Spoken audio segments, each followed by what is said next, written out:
Boa tarde, estamos ao vivo, direto do Rio de Janeiro. Eu sou Daniele Santos. Boa tarde, eu sou Rodrigo Oliveira e hoje é o quarto e penúltimo dia do CONAF. Você confere agora os destaques do Jornal do Almoço. E começou hoje, na plenária deliberativa, a análise das 35 teses e 31 propostas estatutárias aprovadas nos grupos de trabalho. Veja na reportagem.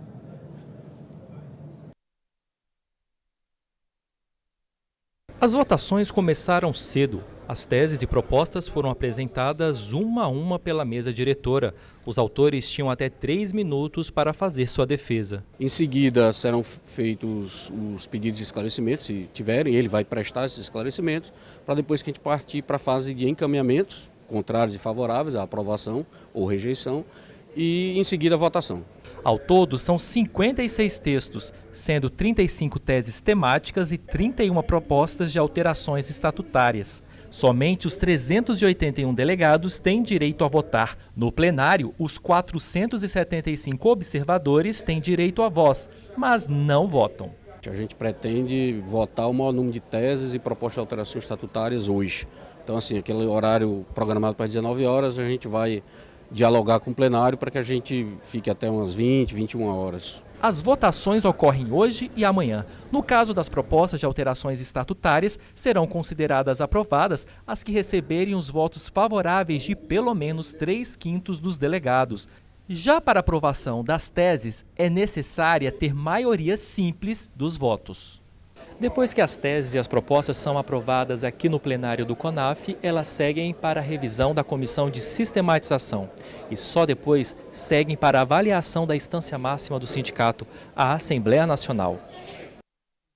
Bem, a repórter Cristina Fausto acompanhou os últimos debates antes da pausa para o almoço.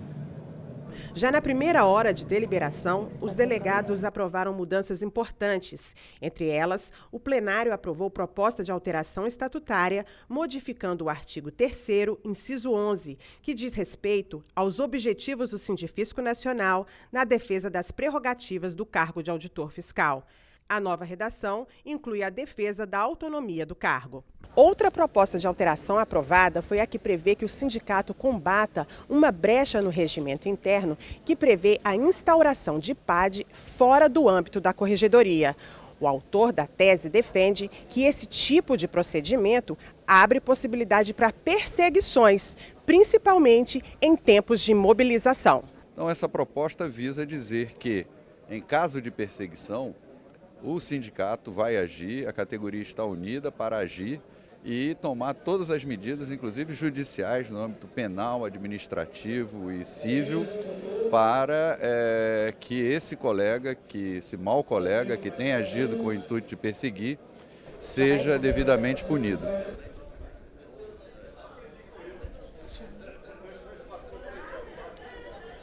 Boa tarde, Daniele. Boa tarde, Rodrigo. Nós estamos acompanhando tudo o que acontece aqui dentro do plenário do CONAF e as votações começaram por volta de 9h30 da manhã. Até às 13 horas foram apreciadas 4 teses e 4 propostas de alteração estatutária. Eu estou aqui com o secretário-geral da DEM, que vai falar um pouco para a gente, fazer um balanço dos trabalhos que foram realizados até agora. Boa tarde, Calil. Qual é a sua avaliação do que foi deliberado até agora? É muito positiva a avaliação, né? Nós temos um quórum elevadíssimo, desde bastante cedo, os auditores muito comprometidos com o trabalho que tem de ser realizado aqui. As propostas estão sendo muito debatidas, o ritmo tá normal e é normal que a gente vá acelerando ao longo do processo. Então, tenho uma expectativa muito positiva da gente conseguir superar, né, as 56 teses e propostas estatutárias que nós temos de votar nesse CONAF. Entre o que já foi aprovado, tem alguma proposta, alguma tese que você gostaria de destacar? Olha, tem uma tese aprovada relativamente à instalação, né, do PAD com respeito à questão do regimento interno, essa modificação do regimento interno, que é muito importante, que traz uma segurança para o auditor fiscal, para os filiados e que, por outro lado, coloca, né, o sindicato à disposição daqueles que, porventura, sejam vítimas de um processo disciplinar injusto e persecutório. Rodrigo, nós vamos continuar aqui acompanhando tudo que acontece no plenário e os trabalhos serão retomados às 14h30. É com você, Rodrigo. Obrigada, Cristina. Bom, o tema campanha salarial abriu os informes da Diretoria Executiva Nacional ontem durante a análise de conjuntura. A ofensiva do governo contra o servidor público e a mobilização da categoria completaram os debates. As discussões de análise de conjuntura começaram com os informes da Diretoria Executiva Nacional feitos pelo presidente do Sindifisco, Cláudio Damasceno, com a participação do coordenador do Comando Nacional de Mobilização, Levindo Jorge. O presidente explicou que a DEM tem feito tratativas com o governo, buscando a regulamentação e a indicação das fontes do bônus por decreto, o que pode ocorrer até o final de outubro, mas disse que ainda há muita resistência por parte do Ministério do Planejamento, o que resultou na retomada da mobilização da classe. Sobre a progressão, Damasceno esclareceu que uma minuta do texto que seria enviada à Casa Civil no início do mês era muito prejudicial aos auditores e, por isso, a DEM fez uma atuação rápida para impedir que a matéria saísse do planejamento. Uma nova redação poderá contemplar as progressões ocorridas em março e setembro deste ano. O presidente também falou sobre a política de Estado mínimo do atual governo e disse que as iniciativas de desmonte do serviço público estão sendo acompanhadas e combatidas pela DEM em parceria com outras entidades que representam os servidores. Olha, aí no período da tarde, o jurídico da DEM atualizou os filiados sobre as ações em andamento, com destaque para a GAT. A diretoria jurídica apresentou aos delegados e observadores do CONAF 2017 as atualizações da ação da gratificação por atividade tributária, a GAT, que resultou em uma grande vitória para o sindicato no Superior Tribunal de Justiça. Bom, essa é a maior ação que nós temos hoje, né? Supera até a dos 28, né? A razão pela qual nós estamos tomando tanto cuidado assim para fazer essa execução, né? Então, acho que todo filiado tem que refletir bem, verificar que a melhor possibilidade que ele tem de executar e de ter êxito é fazendo pelo sindicato e não individualmente ou por outras entidades. Os representantes do sindicato lembraram que, em setembro, o Sindifisco iniciou o envio de cartas com a documentação exigida para a ação de execução. Em 2 semanas, o sindicato recebeu 6.000 respostas de filiados interessados, mas a expectativa é de que esse número chegue a 25.000. O filiado devolve esse material ao sindicato e o sindicato irá providenciar a confecção dos cálculos. E, visando o processo e o princípio da transparência, o filiado também terá direito a verificar a sua planilha de cálculo. Olha, e o participante que ainda tem dúvidas sobre alguma ação tem a oportunidade de conversar com a equipe do jurídico na sala equipada especialmente para isso aqui no CONAF. O departamento da diretoria jurídica está instalado em uma sala reservada no local onde é realizado o CONAF 2017. Uma equipe de advogados está a postos para esclarecer as dúvidas de delegados e observadores. Quem estiver interessado no serviço pode procurar pelos advogados aqui, no 2º andar do Expo Center do Índice Oceânico. Até o momento, as dúvidas mais recorrentes são as relacionadas com as execuções da GAT, da GIFA, da licença-prêmio, além dos precatórios da ação dos 28,86%, da ação do fosso salarial e dos 3,17%. O atendimento trouxe facilidades para os auditores durante o evento. Quando a gente consegue falar pessoalmente com eles é muito mais fácil, a gente já explica, já replica, já faz a tréplica, já aproveita para esclarecer todas as dúvidas. O atendimento do jurídico é fundamental e é sempre esclarecedor. Na verdade, foi um ganho muito grande que nós tivemos nesse CONAF. Basicamente um atendimento pessoal, onde você pode particularizar a sua dúvida e ter ela sanada. Porque geralmente as matérias jurídicas são complexas e às vezes uma dúvida gera a outra. Bem, a gente vai fazer uma pequena paradinha e já volta. Os auditores fiscais da Receita Federal têm participação decisiva no combate à sonegação e à corrupção, atuando nas diversas operações de investigação e de fiscalização. A atuação do auditor fiscal identifica o patrimônio incompatível com a renda declarada por operadores do dinheiro público, bem como o desvio de dinheiro para o exterior, a lavagem de dinheiro e outras ações ilegais por parte de agentes públicos e privados. Esse trabalho é o primeiro passo que culmina com a apresentação de uma denúncia pelo Ministério Público Federal. Assim surgem as grandes operações que a sociedade tem conhecimento. Isso só é possível graças ao conhecimento e expertise investigativa dos auditores fiscais da Receita Federal. Todas as operações de combate à corrupção contam com a participação ativa de vários auditores fiscais. Na Operação Lava Jato, os auditores fiscais recuperaram mais de 10 bilhões de reais para os cofres públicos. Só em 2016 foram lançados mais de 120 bilhões de créditos sonegados, quase 10% de toda a arrecadação federal.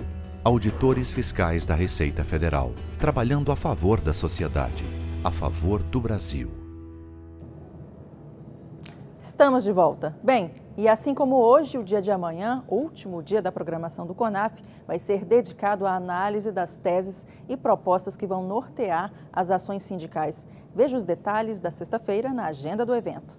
O segundo dia de plenária deliberativa começa às 9h, com pausa 12h30 para o almoço. O retorno está previsto para as 2h30 e os trabalhos seguem até às 5 da tarde. Entre 5 e 5h30, uma pausa para o cafezinho.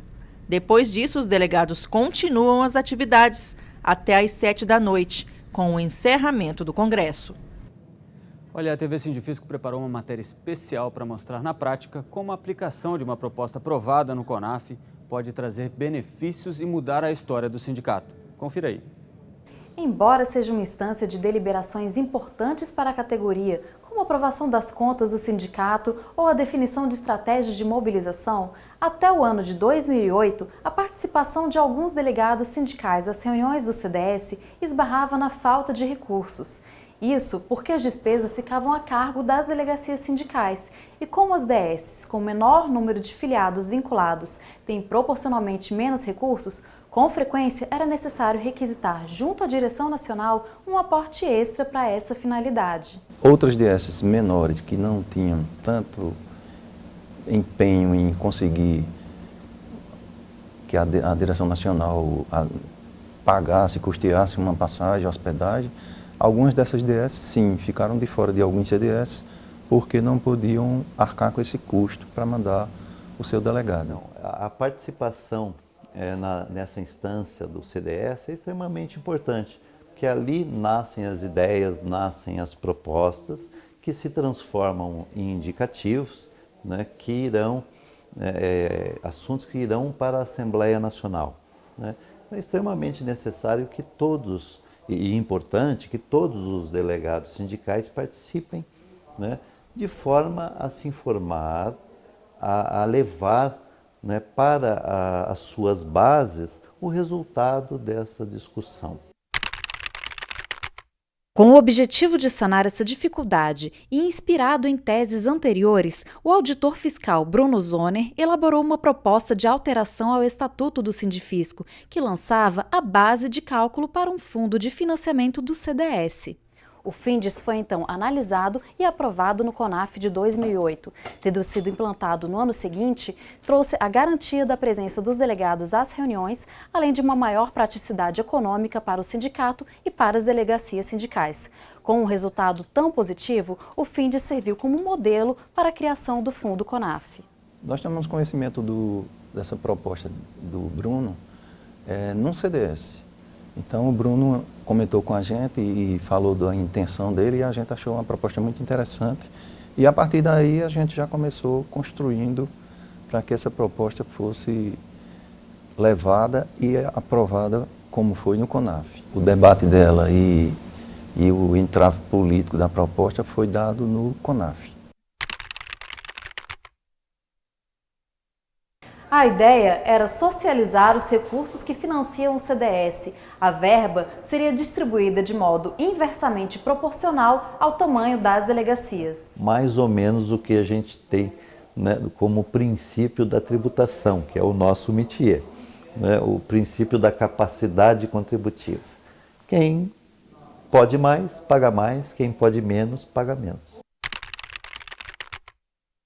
Embora o debate tenha sido consolidado em 2008, a demanda já era antiga. Propostas semelhantes foram apresentadas nos CONAFs de 2002, 2004 e 2006, mas ainda havia dúvidas quanto à criação do FINDES.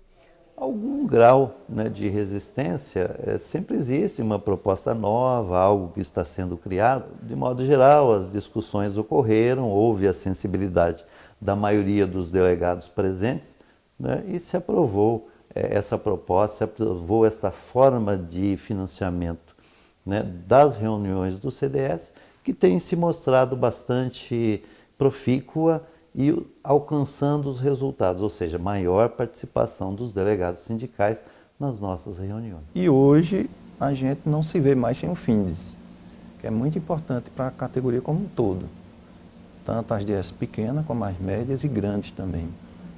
O FINDES ficou uma ferramenta fundamental para que a democracia no sindicato seja plena, né? Que dê chance de todas as DS participarem das decisões. Administrado pela DEM, o FINDES é orçado com base no gasto total com o CDS anterior, acrescido de 25%. Esse montante é distribuído pela Direção Nacional às delegacias sindicais para financiar os gastos com passagem, hospedagem e alimentação do delegado e um observador, vindos das delegacias com até 80 filiados vinculados. Hoje, 32 auditores fiscais têm suas despesas no CDS integralmente custeadas pelo FINDES e 9 delegacias sindicais estão isentas de contribuir com o fundo. Mas a delegacia cujo delegado não comparecer ao CDS perde a isenção no fundo de reposição. Na verdade, esta perda da isenção, né, do pagamento até determinado número de filiados foi uma forma de incentivar, né, também, além do financiamento proporcional, a participação dos delegados sindicais. Comparecimento, o exercício da democracia sindical é o principal objetivo, né, dessa forma de financiamento, né, da melhoria na forma de financiamento.